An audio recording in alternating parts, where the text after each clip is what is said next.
Yo guys, what's good? It's Hens. Today I have something special for you guys. I have my debut Pokemon World Cup ADV battle. So this is battle versus Callous for ADV OU Pokemon Online World Cup. I'm playing for Team UK. I believe Callous is playing for one of the US teams. I don't remember which. But basically, if you don't know who Callous is quite a highly regarded advanced player. He's played in several SBLs. He has one of the biggest invitational Pokemon tournaments. One of the biggest advanced tournaments he runs every year, Callous Invitational. He's definitely he's definitely a respected player, definitely a solid ADV main. So yeah, as you can see, I've probably got my work cut out for me here. You know, probably not the favourite to win this one. You know, Callous is a really strong player, and I'd be really happy, really chuffed to get off the win here. Before I get into this, I wanted to say thank you to everyone for watching my content. I'm sorry I've had a bit of a break, but I had a lot of hours last week, and I had stuff like this game. I had other miscellaneous tournaments. I've somehow found myself in so many different things that I wasn't expecting to get, you know, drafted on whatever in different stuff, and all of a sudden I've got quite a lot on my plate. So sorry about that, but we'll just get straight into the replay here. So as you can see straight away, we both lead off with Tyranitar. I mean, this doesn't give you a whole lot of information about either team because Tyranitar is a pretty common lead, but both of our teams could be anything from, you know, we could have 4 attacks Tyranitar, we could have choice banded Tyranitars, we could have pursuit Tyranitars, we could have mixed Tyranitars. So like literally our teams could be anything. You can rule out like a few archetypes, like it's probably not going to be CM spam, for example, that kind of thing. But other than that, you know, it could be anything from TSS to, you know, from a standard TSS to a forward TSS. In Callous's case, I know he likes his forwards.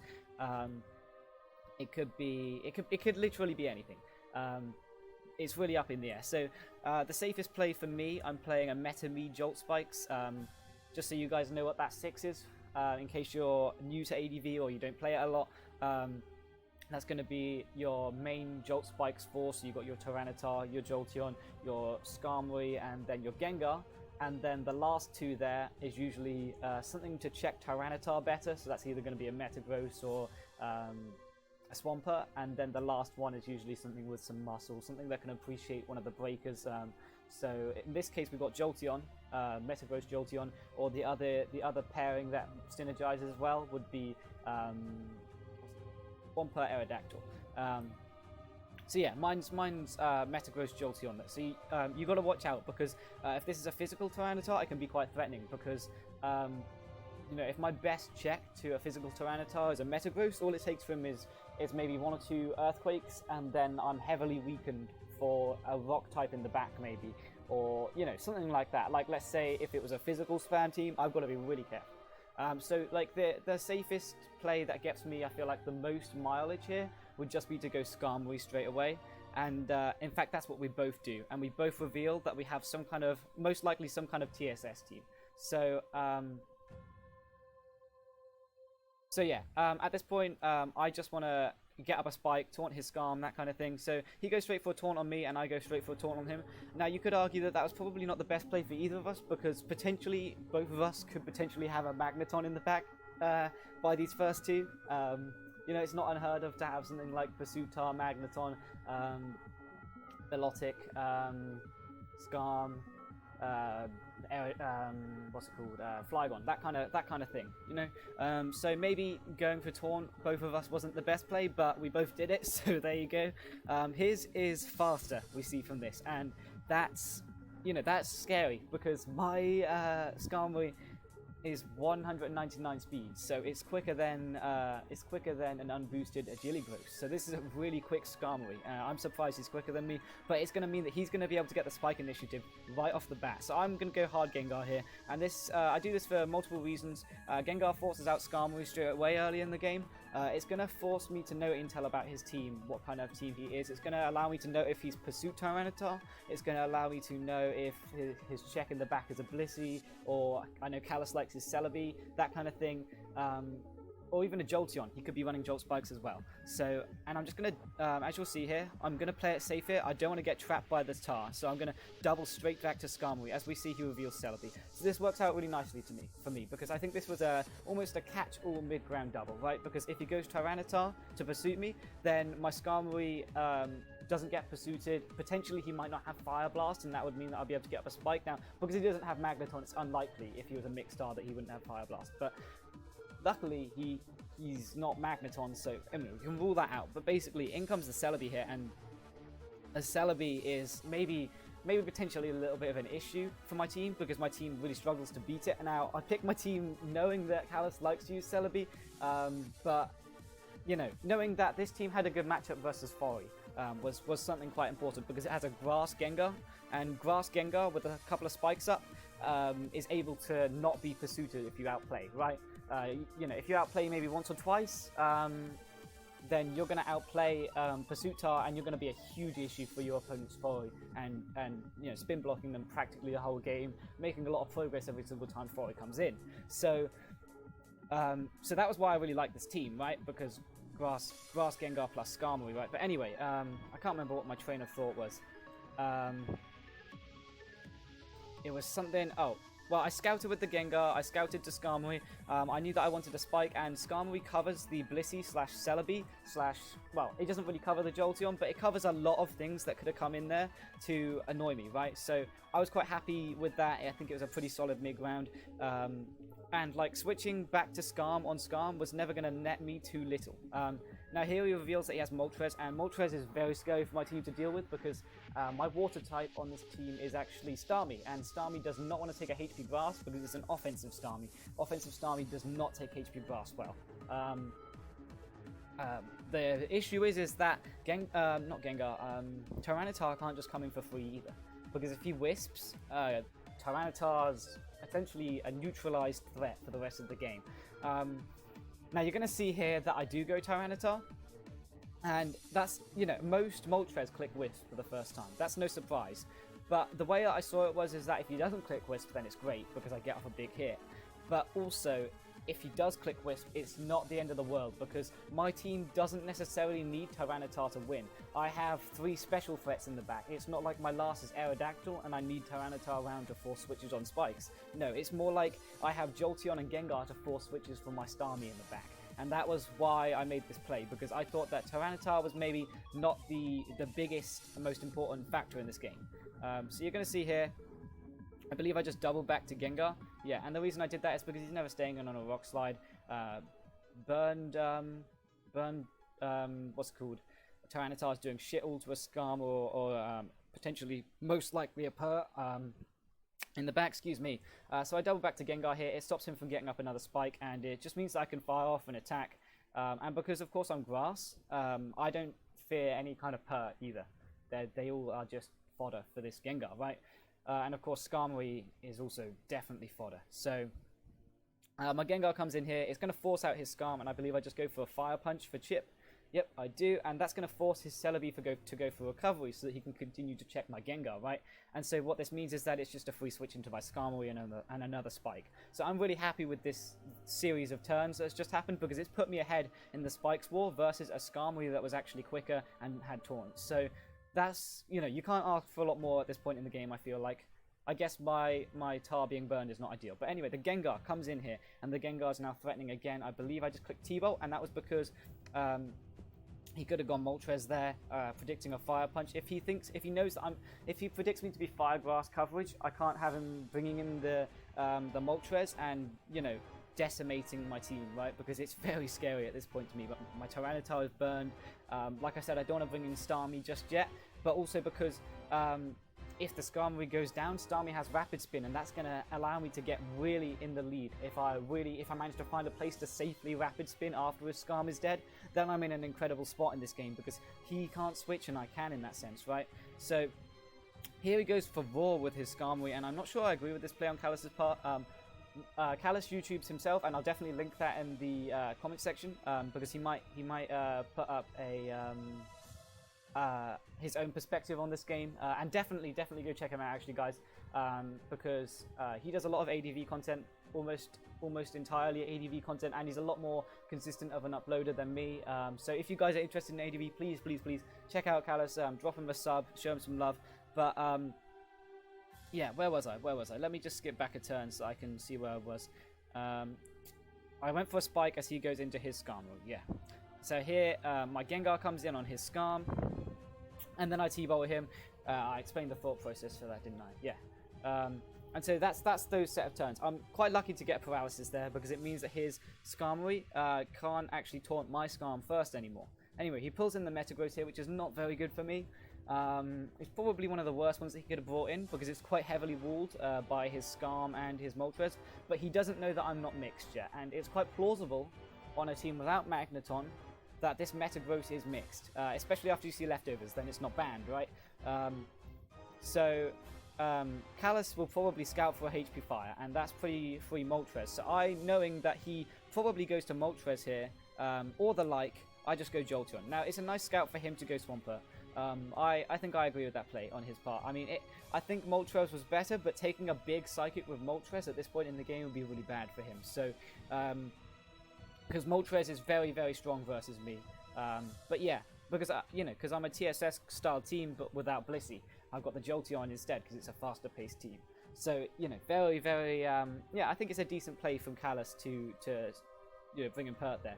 I go Jolteon here, and he's probably most likely going to protect so that he stays out of range of any HP Grass shenanigans.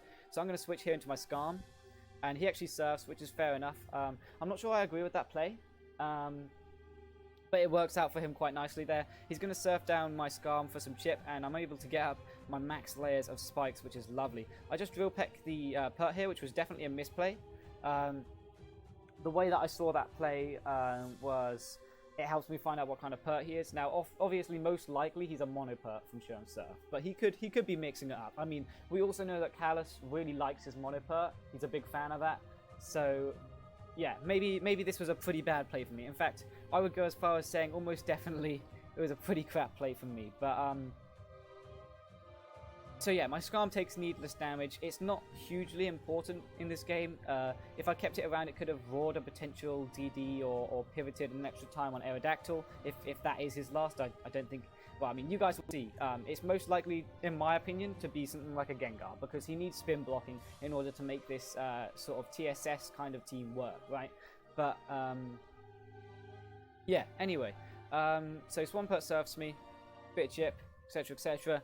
I know I've got to switch. So Callous' Swampert is actually quite scary versus me in this situation. But I go into Gengar here, and I'm gonna take a lot from Surf, but he's also gonna have to fear my Gengar, because my Gengar has clicked Fire Punch, and Fire plus Grass is a common coverage on Gengar.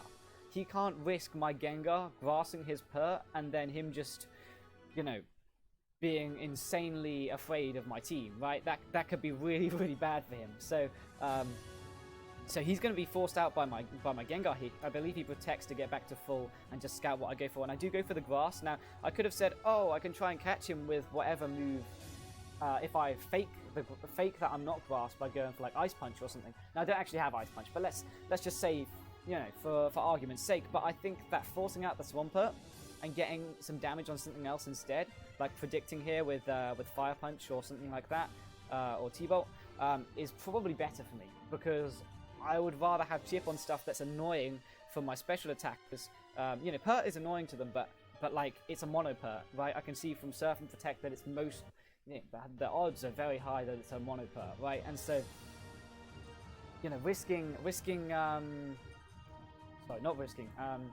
getting damage on other stuff is probably nicer, because this Pert really can't do much versus, a full HP Jolteon, a full HP Starmie. Definitely can't do anything versus a Starmie, because even if he Toxics the Starmie, it's got natural cure, right? So I know that my Starmie is also... I also see this right here, and I know that my Starmie has potential to spin. My Starmie has potential to spin, because his Skarm is very, very low. Low enough, in fact, that it can't spike up versus The only thing it can spike up versus is the Burn Tyranitar and the Metagross. Nothing else on my team. All three of these carry electric coverage, so it can't spike versus any of those. So I'm in actually really quite a good spot here in that regard. I can potentially spin these two hazards. I've got 3 up myself. I've got my Gengar in versus his Pert, and he's going to have to switch here. And so we're going to see him go Skarmory, as I believe. I just Grass into him. Yeah, Grass was fine. It also covered, yeah, it covered the T-Tar as well, because with 3 layers of spikes, Grass has a good chance to 2-hit KO him with max special attack that this Gar has. It's very, very strong Gar. Anyway, he comes in with his own Gar here. And I don't want to lose my Gar, because my Gar has Boom, and that makes it a lure for his Celebi. And also it's got Grass for his Pert, obviously. So I believe I switch out here and I go Tyranitar as he Ice Punches. Now, the reason I went Tyranitar is because, you know, you might say, oh, Tyranitar still has use, but at the end of the day, it's kind of beaten by Swampert, right? So I believe I just go for, if I pause here, I just go for a Focus Punch. Now, you might think that that's a really strange play because I could potentially chip the Gar here, and you're right. Chipping the Gar could have been really useful. Just going for a Rock Slide, it could have been really nice.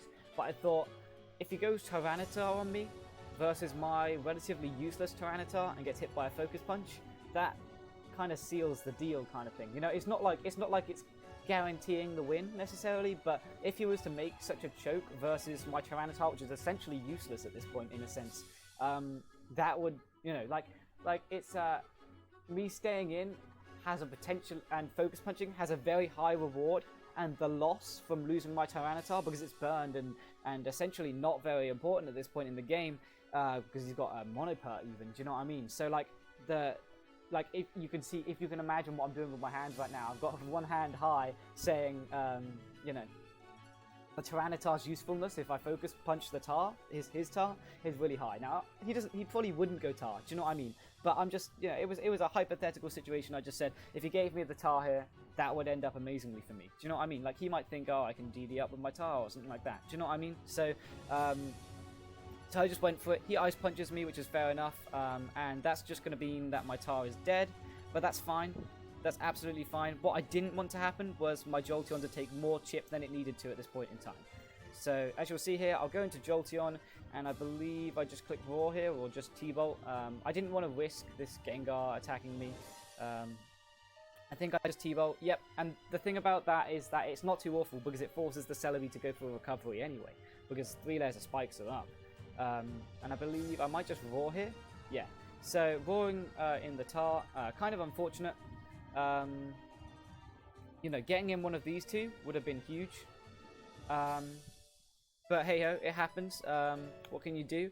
Tyranitar isn't the worst thing to get in either, because it's potentially a special check. So it can check the Gengar once, it can check the Jolteon once. And it's also threatening to my team. So getting Spike's chip on it isn't awful. It's no T-Bolt plus Spikes kind of damage, but it's something, you know. So I'll take it. I believe I pivot into my Skarm here. Expecting him to Earthquake on my Meta. And now this is what I was talking about earlier with Meta versus with the Meta Me spikes and the Swampert Aero spikes, needing the Tyranitar check.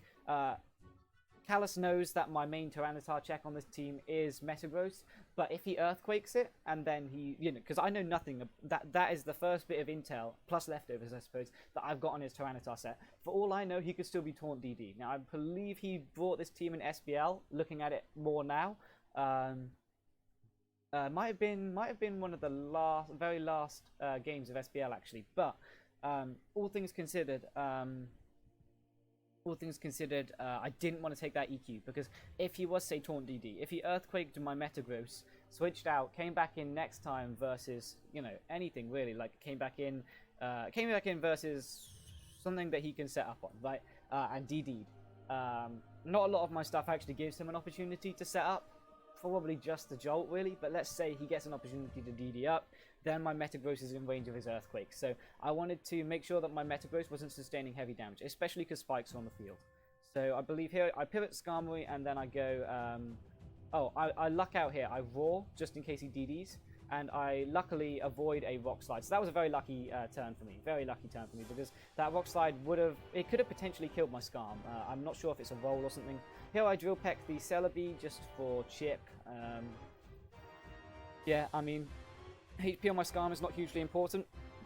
It's just useful to keep around for the immunity. I go into my Metagross here to force out the Celebi. Celebi can't do a whole lot to Metagross. Metagross can boom, Metagross can mash. I double into my Starmie here, which works out really nicely, because now that his Swampert is dead, you guessed it, I can Rapid Spin away those hazards. Now, he doesn't know whether I'm Psychic or not yet. I Beam here. And now, the reason why I Beam is because the Beam kind of bluffs that that I'm expecting him to make a switch into Celebi or the like, right? I'm expecting him to come in and check me. I'm not going for the spin, is what I'm saying, by going for that Beam. I want to try and do some damage, make progress in the game offensively. And then after that, he thinks, okay, if he's just going to beam me, my Swampert can take this. I'm going to Toxic him and get some chip on this Starmie because it's annoying. And it's a threat, actually, in fact. Especially if his Celebi is just Psychic. I've got a lot of turns to click Ice Beam and go for a freeze in that situation, right? So he definitely wants to make sure, because like if he comes in on spikes, he can't Leech Seed there because Ice Beam could 2-hit KO him. So he's going to have to click recover, and then that's an opportunity for Starmie to spam a few Ice Beams, right? So there's a lot of opportunities in this game potentially for a freeze. Callous knows this, and he starts going for chip on the Starmie so it becomes slowly closer into range of Celebi, I believe, or the like. You know, he's essentially just trying to get damage on the Starmie. Here I'm going to be able to Rapid Spin, which is huge. And I literally get the Rapid Spin off for 6% chip on my Starmie. Like, you have no idea how good that is, you know? Because Starmie switching out again loses me how much? What? Starmie switching out loses me. Yeah, Starmie switching out loses me another 17% from spikes next time I come in. Rapid spinning them away for 6%. That's huge. Because now every time Starmie comes in, it's not taking huge amounts of chip. Instead, Starmie took 6% and cleared up spikes for all three of these bottom three here. All three of those. All love spikes gone. Think of Jolteon now. Jolteon lives 2 ice punches now. With spikes, it would only live 1, right? And potentially, if Callous made some doubles, Jolteon could have, you know, literally lost to the Gengar in a sense. Gengar could have lured it in. He could have double switched out to the Celebi kind of thing, and I could have essentially died, right? Over time. And the Metagross now has a much easier time checking the Tyranitar, because without spikes up, it's able to eat an Earthquake and actually come back out of range of another Earthquake still with leftovers, instead of spikes keeping it below the range of eating another Earthquake, essentially, right? So at this point in the game, I'm in a really decent spot. I'm able to go Skarm here, and I believe I go to Skarm here just to pivot, and I think I save it and go back to Starmie. So that was actually a strange turn. And I'll be honest, don't really know what I was doing there. I guess I maybe expected him to switch out his Swampert, but in retrospect, why does he need to? What does his Swampert really do in that sense? He has a Moltres to check my Metagross, right? So does he need Swampert around? Maybe not. You know, he could go for some chip on my Starmie with it, and I think that's what he was doing, you know? If he, you know, think about it this way. He Toxics me, and then he surfs a couple of times, and he potentially, you know, with Protect in there, could 1v1 the Starmie, right? And that's a huge, huge threat to his team, something that could go for Ice Beam freezes on his Celebi, something that outspeeds his Gengar and can chip it into range of something else. You know, like, Jolteon doesn't OHKO Gengar with T-Volt, and I'm in range of 3 Ice Punches. If he Ice Punches once on the switch-in, next time he Ice Punches again, I T-Volt him for damage, and then doesn't kill him, he Ice Punches again and knocks me out, right? Think about it that way. If Starmie's gone, and he outspeeds my Gengar, or finds a way to get rid of it, his Gengar's in a very, very, very threatening position, right? So, it's like when you think about it that way, you know, his Toxic plus Surf plays make a lot of sense. And so, yeah, but I wanted to get rid of the Toxic on my Starmie, Natural Cure, etc, etc. I end up taking a lot from Surf across my 2 Mons, but I keep my Earthquake immunity, I get rid of the Toxic on the Starmie, and I'm going to be able to go for some big hits with Hydro. That's some chip.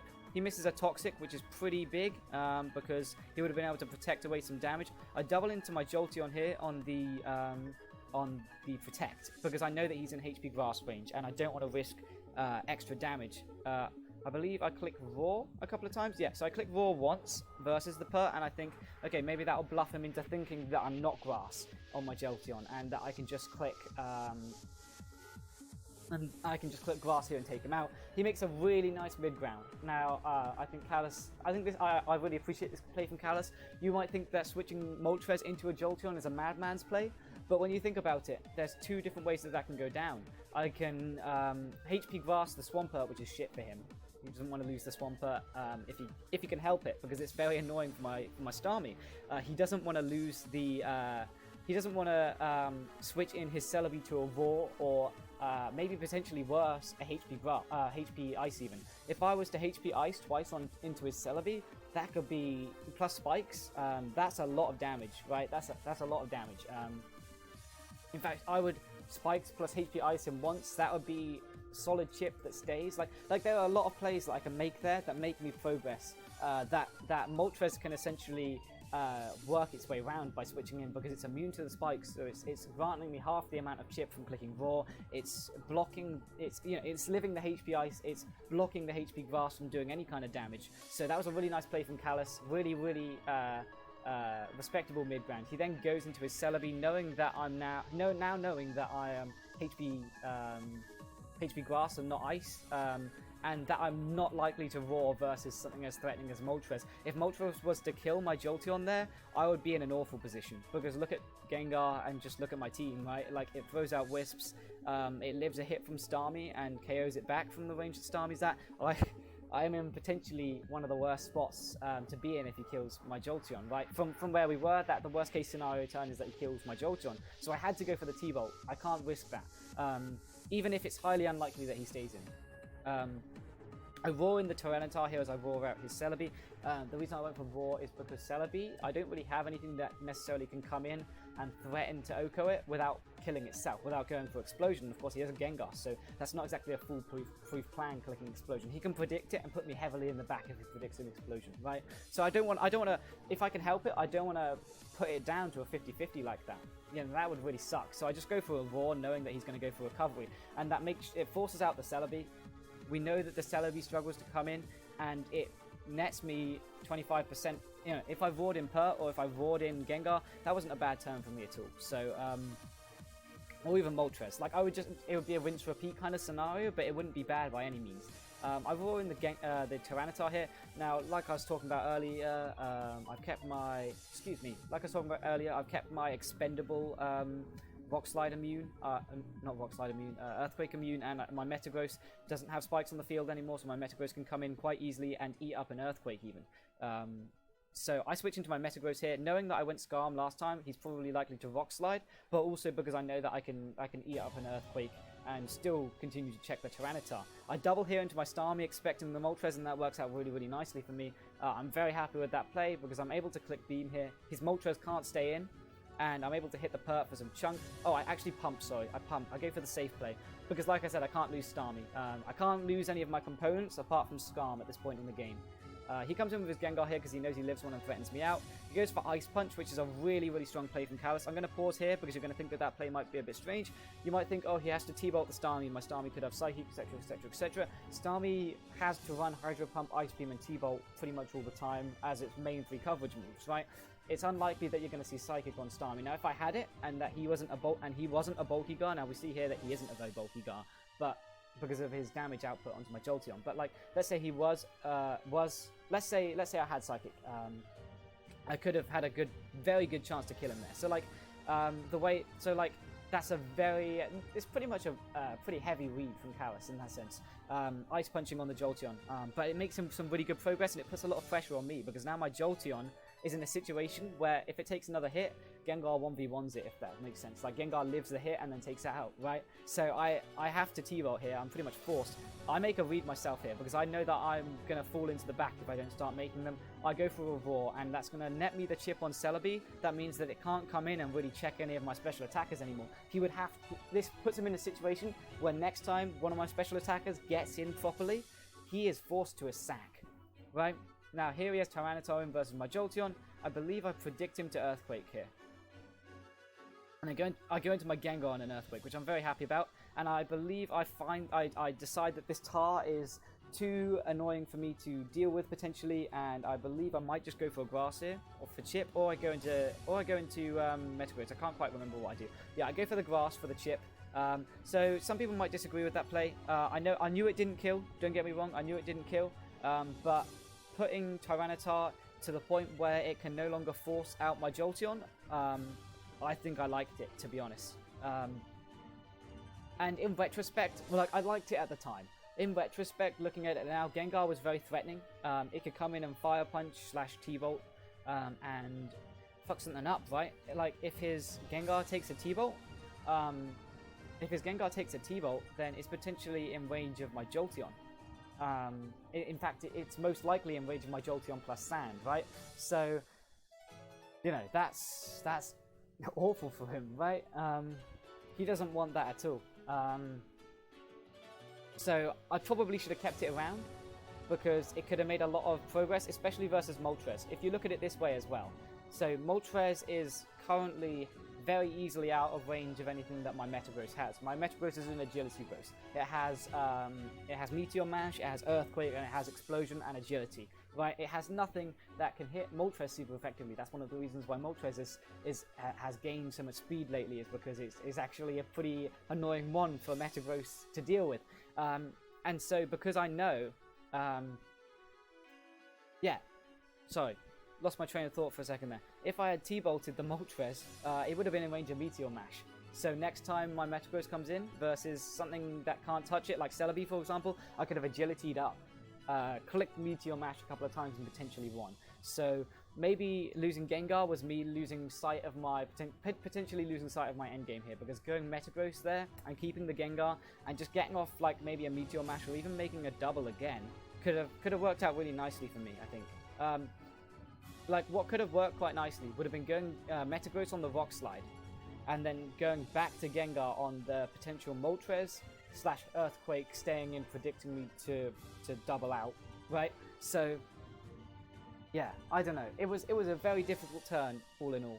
In fact, I even could have made a safer set of plays, which would have been going Metagross on the Rock Slide here, and then sacking the less useful Skarmory on the potential switch into Moltres on my Metagross / Rock Slide or Earthquake predict from Tyranitar, right? Like, there were plays that I could have made here that were better, admittedly. But I just went for the chip on Tyranitar here. It prevents it from being so... it prevents it from being able to be a mon that can come in and stop something from wreaking havoc on his team, right? Because as you can see, Tyranitar actually eats a hit from a lot of stuff. So anyway, I'm gonna crack on with the game. As you can see, we're at a 4-4 at this point, right? But I've heavily won the Spikes War. That's the important thing. I come in with my Metagross and I go for some straight attacks, because I made a couple of predicts, and you know, making a double there, if he made a read, he could have gotten a really good place. So this is what I was talking about earlier. I end up sacking the Skarmory anyway. So me staying in with the Gengar on the Tyranitar, maybe not the best set of plays, because I end up having to sack the Skarmory anyway.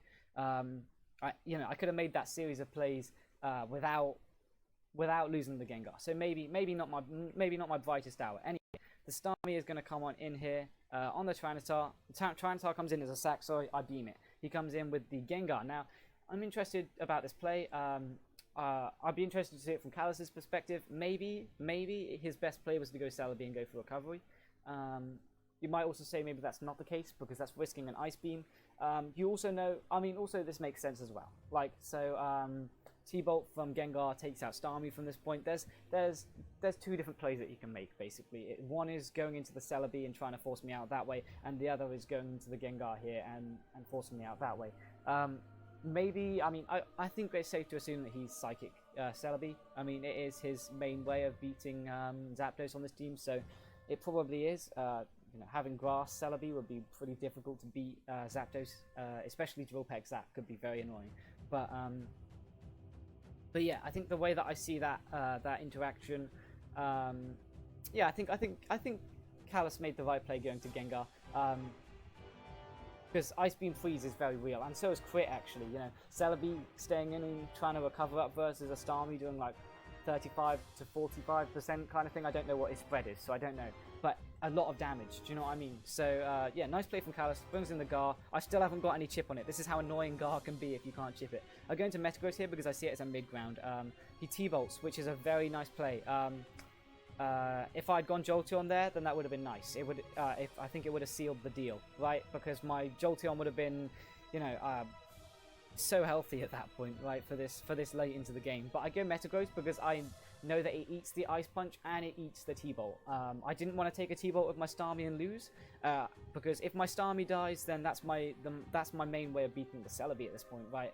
Outside of Metagross booming or just mashing it so I get a boost, right? So I can't, but also I can't risk taking another hit with the Jolteon, right? I can't risk it because, well, I mean, it's just very risky. It's just very risky. Now, realistically, Jolteon T-bolting the Gengar, he would put it in range of Hydro Pump, guaranteed, but I still have to hit at 80%. Also, if he can force the Gengar in a situation where it can do something, I'm in a bad spot. You know, it's still at full HP. The Gengar is still at full HP if I go into Jolteon there, right? And that means that it's in a position to still block my Starmie from sweeping, right? So you gotta think about. I think my mid-ground made sense because I couldn't take the Ice Punch with Jolteon there. It just wasn't going to be it. And I believe I mash here because I think if I get the damage on Gengar, I pretty much win because even if he knocks out my Metagross, Starmie comes in and gets a kill with Ice Beam, etc., etc. Like I think it was a win at that point if he stayed in on a mash. So I went for it. If he goes into Moltres, then it's getting scary close to in range of Agility plus Meteor Mash. In fact, you'll see here, by the damage from my Meteor Mash, that I potentially can 2-hit KO this Moltres right here. In fact, I will 2-hit KO the Moltres if he clicks HP Grass, right? And so I think, okay, I've got a Starmie. Starmie lives Flamethrower. If he, you know, Starmie still does... Starmie gets a kill if I switch it in on a Flamethrower here. With Ice Beam. It straight up gets one because I beamed the... Well, I mean, Gengar might live Ice Beam into Hydro Pump depending on how much HP investment he has. But, well, in fact, I wouldn't even need to do that. I would just Hydro Pump, actually, and it would put the Celebi into range of Ice Beam. So, if he doesn't Grass into the Starmie there, then, if Starmie comes in and he doesn't Grass, sorry, let me rephrase that. If Starmie comes in and he doesn't Grass, I get a kill. And that puts me ahead in the sack game, and it makes the game very, very difficult for him from here. So I go for a mash, expecting him to Grass, because I know that if I take out the Moltres, nothing kills my Metagross in one, and I can just spam Meteor Mash and get a bunch more, probably get another kill, especially because it's got Explosion. If I mash on the Moltres here, this turn is pivotal. I have the potential to win the game, but Callous doesn't win if he wins this 50-50. So I make a play. I stay in, he Flamethrowers me and knocks me out. So well played to Callous for getting that one. I think it was a decent read in that situation. My Starmie still comes in, and my Starmie still caps something with Ice Beam here. And I believe he sacks the Moltres. Now, the reason why this works differently to when I had the Metagross and made that play is because he needs the Moltres to check the Metagross. The Moltres is the only thing that can come in and OHKO the Metagross, right? So he only needs the Moltres for the Metagross, right? So when you think about it like that, there we go, back again. So he needs the Moltres as long as my Metagross is around. Now my Metagross is dead, he doesn't need the Moltres. And so there's still time for me to... There's still plenty of 50-50s that I can force to win this game. If Callous lost the Moltres and I still had the Metagross, there probably wasn't many 50-50s he could force at all to potentially win the game. So well done to Callous for getting that turn right there. He comes in with his Gengar here, like the last couple of times, to take out my Starmie, and this is a very pivotal turn. So, okay, hang on.